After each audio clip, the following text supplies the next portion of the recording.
The reason why Africa is the poorest continent with the richest resources, think about how foolish that sounds. The poorest continent with the richest mineral resources. If we want to have a conversation of dealing with poverty, we cannot begin that conversation with putting money in people's pockets. We begin that conversation with putting knowledge in people's minds. Because wealth does not begin in the pocket, it begins in the mind. So I want to ask you a question. How much of production goes ahead in Africa? The number one producer in the whole world. If you look at corn, United States of America produces 26%, which equivalates to $7.6 billion. When it comes to fish, Kisumu is not anywhere.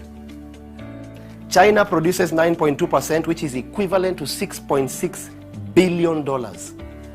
Fish. All these countries I'm telling here are producing countries. When it comes to palm oil, Indonesia produces 51%, which accumulates to $10.4 billion. Rice.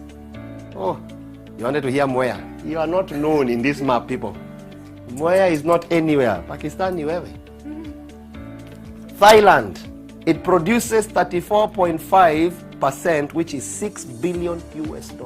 Every person that follows this system of God, the first thing they do, be fruitful. In other words, produce. Your children are not here.